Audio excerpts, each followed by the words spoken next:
بسم اللہ الرحمن الرحیم۔ میں ابھی آپ کے سامنے سورۃ الغاشیہ کی تلاوت کروں گا، اور اس کے بعد سورہ اعلیٰ، اور اس کے بعد سورۃ طارق، بلکہ غاشیہ سے پہلے سورۃ الفجر کی تلاوت کرتے ہیں۔ ٹھیک ہے، آپ کی یاد ہے سورۃ الفجر؟ پڑھ لیں گے آپ بھی پڑھ لیں گے۔ تو اس میں آپ نے یہ دیکھنا ہے کہ غنہ مد کا فرق دیکھیں، کہاں ہم غنہ کرتے ہیں، لفظوں کی ادائیگی کیسے، ادا جو ہے اس پر کیا کرنی چاہیے، اس پر زیادہ توجہ دینی چاہیے، اور لہجہ بھی ساتھ دیکھ لیں، کیونکہ لہجہ جو ہے وہ انسان کو وقت کے ساتھ ساتھ آیا کرتا ہے۔ تو لہذا بات لمبی نہیں کرتے، شروع کرتے اپنے سبق کو۔ اعوذ باللہ من الشیطان الرجیم، بسم اللہ الرحمن الرحیم، والفجر وليال عشر والشفع والوتر والليل إذا يسر هل في ذلك قسم لذي حجر ألم تر كيف فعل ربك بعاد إرم ذات العماد التي لم يخلق مثلها في البلاد وثمود الذين جابوا الصخر بالواد وفرعون ذي الأوتاد الذين طغوا في البلاد فأكثروا فيها الفساد فصب عليهم ربك سوط عذاب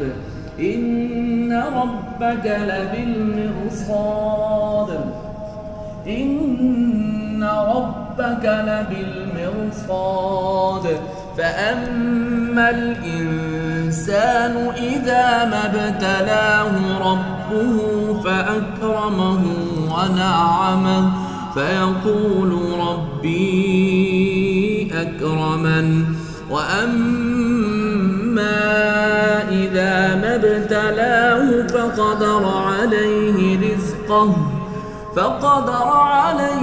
رزقه فيقول ربي أهانن كلا بل لا تكرمون اليتيم ولا تحاضون على طعام المسكين وتأكلون التراث أكلا لما وتحبون المال حبا جما كلا إذا دكت الأرض دكا دكا وجاء ربك والملك صفا صفا وجيء يومئذ بجهنم يومئذ يتذكر الإنسان وأنى له الذكرى يقول يا ليتني قدمت لحياتي فيومئذ لا يعذب عذابه أحد ولا يوثق وثاقه أحد يا أيتها النفس المطمئنة ارجعي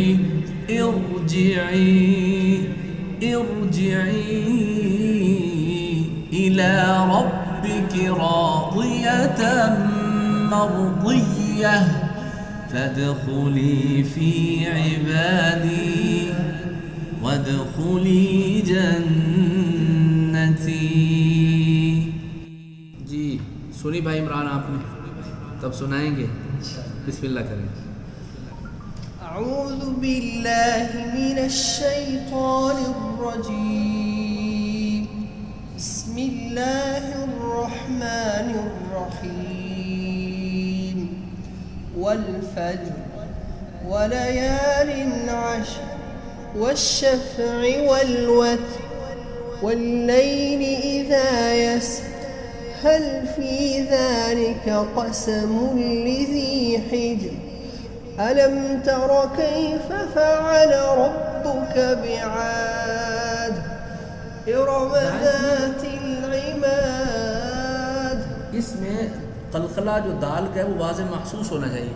ألم تر كيف فعل ربك بعاد إرم ذات العماد التي لم يخلق مثلها في البلاد. یہ اس طرح آواز آنی چاہیے. جی دوبارہ کوشش کریں. ألم تر كيف فعل ربك بعاد جی إرم ذات العماد التي لم ابھی تک جو ہے نا جو ہمیں مطلوب ہے قلقلہ وہ ابھی تک نہیں ہوا. دیکھیں عماد یہ نہیں بنا بات. اد اد اد. الم تر کیف فعل ربک بعاد اور الم تر کیف فعل ربک بعاد. نو یہ تو ایسے ہو گئے ایسی آواز آ رہی ہے لیکن اس میں آنی کیا چاہیے آواز مطلوب کیا ہے ہمیں. ألم تر كيف فعل ربك بعاد إرم ذات العماد التي لم يخلق مثلها في البلاد. جی ألم تر كيف فعل ربك بعاد إرم ذات العماد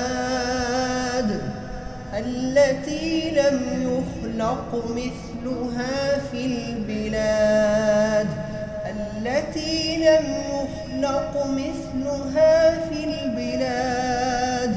وثمود الذين جابوا الصخر بالواد وفرعون ذي الأوتاد وفرعون ذي الأوتاد الذين طغوا في البلاد فأكثروا فيها الفساد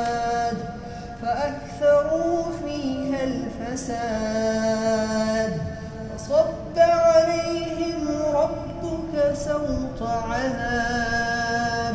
اب اس میں آپ نے جب علیہم کہا نا تو میم ہل گیا.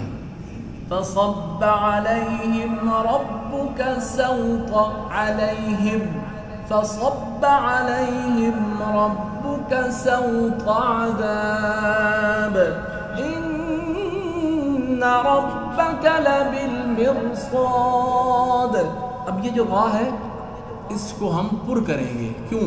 اس لیے کہ ویسے تو راہ کے نیچے زیر ہو تو اس وقت وہ جو ہے وہ باریک ہوتا ہے. ہاں یہ بات ہے کہ را ساکن اس سے پہلے زیر ہونا تو باریک چاہیے لیکن یہ موٹا ہو رہا ہے. اس کو پر کر رہے ہیں. کیوں کر رہے ہیں کہ ما بعد حروف مستعلیہ میں سے صاد آ گیا تو اس وجہ سے اس کو کیا کریں گے ہم پر کریں گے. مرصاد. فأكثروا فيها الفساد فصب عليهم ربك سوط عذاب إن ربك لبالمرصاد فأما الإنسان إذا ما ابتلاه ربه فأكرمه ونعمه فيقول ربي أكرمن وأما إذا ما ابتلاه فقدر عليه رزقه فيقول ربي أهانن كلا بل لا تكرمون اليتيم. اسی انداز کو لے کے چلیں. ولا تحاضون على طعام المسكين ولا تحاضون على طعام المسكين وتأكلون التراث أكلا لما وتحبون المال حبا جما جی ولا تحاضون على طعام المسكين وتأكلون التراث أكلا لما وتحبون المال حبا جما كلا إذا دكت الأرض دكا دكا وجاء ربك والملك صفا صفا صفا یہ تھوڑی سی آپ کی مسٹیک ہے، انشاءاللہ جب پریکٹس کرتے رہیں گے تو درست ہو جائے گی. صفا یہ غنہ بن گیا تو اخفا ہے، بین تھوڑا صفا صفا صفا صفا نو صفا صفا صفا صفا وجيء يومئذ بجهنم يومئذ يتذكر الإنسان وأنى له الذكرى يقول يا ليتني قدمت لحياتي يقول يا ليتني قدمت لحياتي فيومئذ لا يعذب عذابه أحد فيومئذ لا يعذب عذابه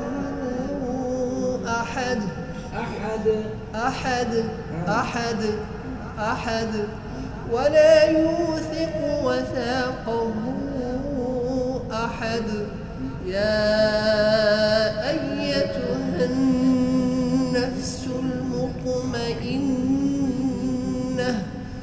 ارجعي إلى ربك راضية مرضية فادخلي في عبادي وادخلي جنتي.